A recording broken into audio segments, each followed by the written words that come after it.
প্রিয় শিক্ষার্থীবৃন্দ এবং যারা দেখছেন, আসসালামু আলাইকুম ওয়া রাহমাতুল্লাহ। আজকে দ্রবণেরই আরেকটি অঙ্ক নিয়ে আমরা আলোচনা করব। তো প্রবলেমটা হলো find out the osmolarity of 5% standard solution of glucose. গ্লুকোজের 5% স্ট্যান্ডার্ড সলিউশন অফ গ্লুকোজের মোলারিটি কত তা নির্ণয় করব এই অঙ্কটি। এর সাথে আরও লিজুরি থাকতে পারে, একটি প্রশ্ন এর সাথে জুড়ে দেওয়া থাকতে পারে যে prepare 100 ml 5% standard solution of glucose and find out the or calculate the osmolarity of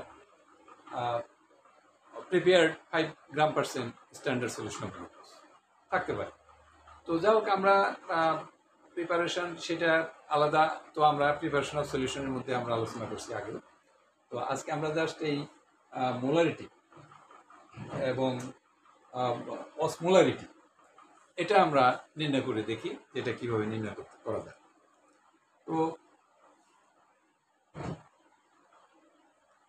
এখানে আরেকটি কথা বলতে হয় যে 5% স্ট্যান্ডার্ড সলিউশন অফ গ্লুকোজ বলতে আমরা কিন্তু 5 gram percent standard solution of গ্লুকোজকে বুঝবো।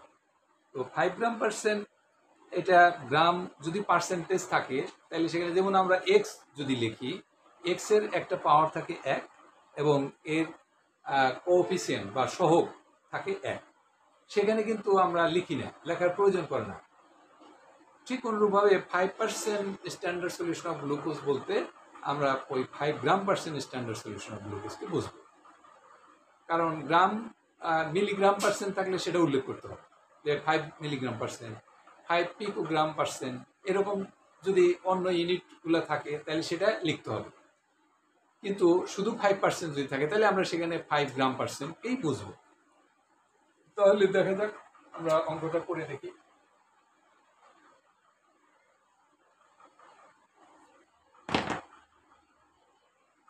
তো 5% standard solution of glucose is equal to 5 gram percent standard solution of glucose. এটা আমরা লিখে নিলাম। তো এখন আরেকটা এখানে কথা আছে যে এখানে যেহেতু osmolarity glucose is non dissociated organic substance, এখানে গ্লুকোজের দ্রবণে কোনো ডিসোসিয়েশন হয় না, কোনো আয়ন এখানে পাওয়া যায় না। সুতরাং এটা নন ডিসোসিয়েটেড অর্গানিক সাবস্টেন্স, কাজে এটার গ্লুকোজের মোলারিটিও যা, এটার osmolarity, there is no difference between molarity and osmolarity of glucose. তাইলে যদি আমরা এখানে এই গ্লুকোজের মোলারিটি নির্ণয় করতে পারি তাইলেই কিন্তু অসমোলারিটি আমরা পাবো। তাইলে মোলার সলিউশন কাকে বলে সেটাও আমাদের এখানে জানতে হবে যে মোলার সলিউশন হলো 1 গ্রাম equivalent weight of 1 gram molecular weight of glucose, 1 gram molecular weight of glucose per liter of solution is called molar solution. তাইলে আমরা যেহেতু as solution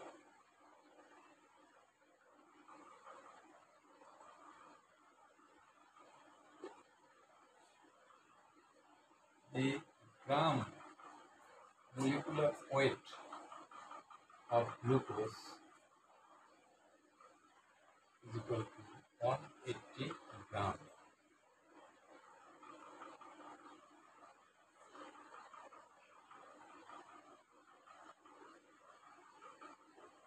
Right. Yeah.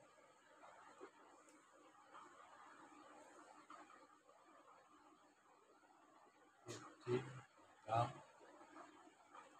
per liter.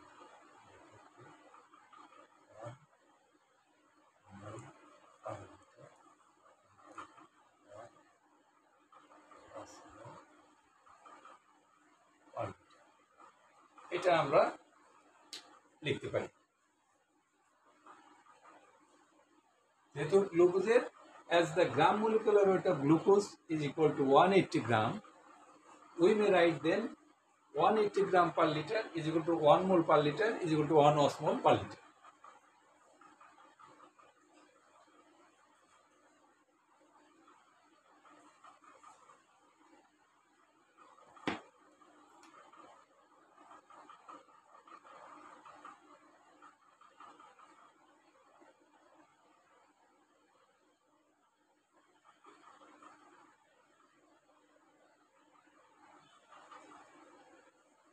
তাহলে যেহেতু 180 gram per litre equal to 1 mole per litre is equal to 1 osmol per litre, সুতরাং 180 gram per litre is equal to 1 osmol per litre লেখা যায়।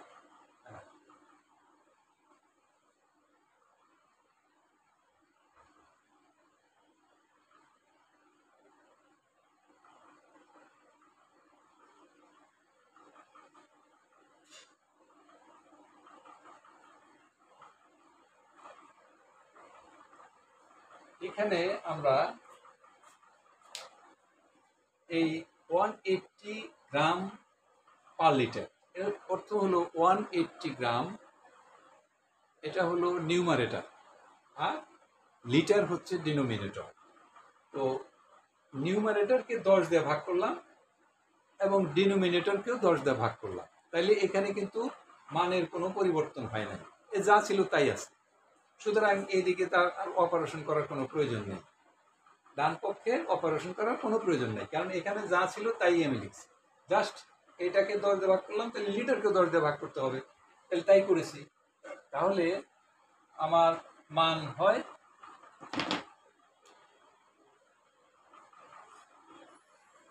18 gram per DL is equal to 1 osmol per litre. কারণ হলো 180কে 10 দিয়ে ভাগ করলে 18, 180 গ্রামকে 10 দিয়ে ভাগ করলে 18 গ্রাম হলো, এবং লিটারকে 10 দিয়ে ভাগ করলে ডেসিলিটার হলো, তাহলে 18 গ্রাম পার ডেল is equal to 1 osmol per litre. 1 gram per, এখানে আরেকটা লাইন আমরা লিখতে পারি,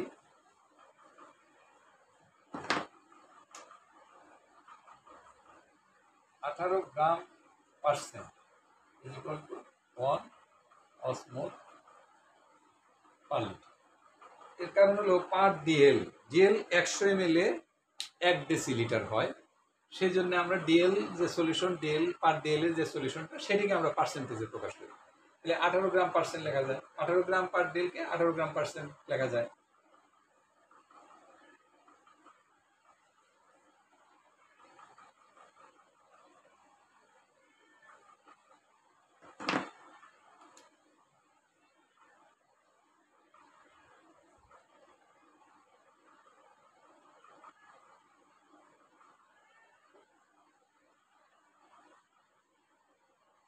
one divided by 18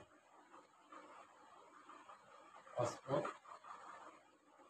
per litre, তাহলে এখানে 18 gram percent is equal to 1 osmol per litre. 1 gram percent is equal to এটাতে 18 দিয়ে ভাগ দিলাম, এটাকে যদি 18 দিয়ে ভাগ দিই, এখানে 18 দিয়ে ভাগ দিলে এই পাশেও কিন্তু 18 দিয়ে ভাগ দিতে হবে, তাহলে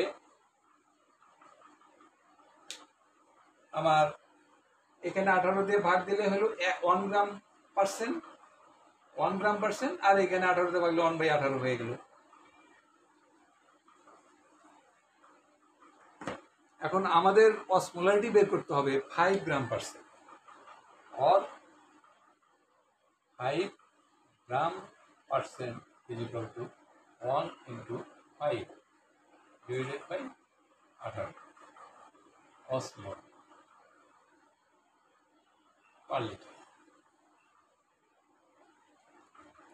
5 gram percent is equal to 0.277 osmol। তো এখানে একটা দশমিকের পরে যে লাস্ট যে সংখ্যাটা আমরা যদি 3 ঘরের দশমিক সংখ্যা হয়, সেখানে এটার সাথে আমরা কিন্তু এটার সাথে 1 যোগ করতে পারি, কেন 50-এর উপরে গেলে সেটার সাথে 1 যোগ করে আমরা এই 0.27কে 0.28 লিখতে পারি। Gram percent is equal to 0.28 osmol per litre, এটা লিখতে পারি।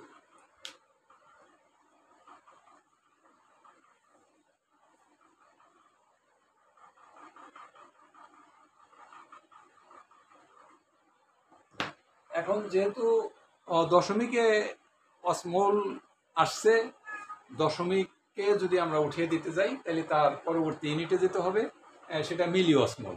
তা আমরা জানি 1000 মিলি অসমোলে 1 অসমোল, তাহলে সেই হিসাবে আমরা 5 gram percent is equal to 0.28 × 1000 milli osmol per litre is equal to, এই পয়েন্টের পরে দুটা ঘর আছে, তাহলে এখানে দুটা শূন্য কেটে দিলাম, তাহলে এই পয়েন্ট উঠে গেল, তাহলে 28 × 10 280, 280 মিলি অসমোল পার লিটার আনসার। এই হলো আজকের যে প্রবলেমটা ছিল, সেটার উত্তর হলো 280 মিলি অসমোল পার লিটার। তাহলে 5 gram percent standard solution of glucose সমান 280 মিলি অসমোল পার লিটার। তাহলে আজকের এই ভিডিওটি যারা দেখছেন, অনুগ্রহপূর্বক একটা সাবস্ক্রিপশন করবেন যদি ভালো লাগে ভিডিওটি, এবং পরবর্তী ভিডিওতে আমরা পিএইচ সম্পর্কে আলোচনা করব। নতুন একটি তথ্য আমরা দিয়ে পিএইচের ডিসোসিয়েশন কনস্ট্যান্ট, এটা আমরা নির্ণয় করার জন্য নতুন একটা তথ্য, যেটা এখন আপনার যেসব বইতে, অনেক বইতেই আছে 180 কোটি অণুর মধ্যে একটি অণু ডিসোসিয়েশন করে, সেই তথ্যটা ব্যতি রেখেই আমরা কিভাবে পিএইচের মানে পানির ডিসোসিয়েশন কনস্ট্যান্ট নির্ণয় করতে পারি, সেটা আমরা পরবর্তী ভিডিওতে আলোচনা করব। সে পর্যন্ত ভালো থাকুন, সুস্থ থাকুন। আসসালামু আলাইকুম রহমতুল্লাহ বারাকাতুহু।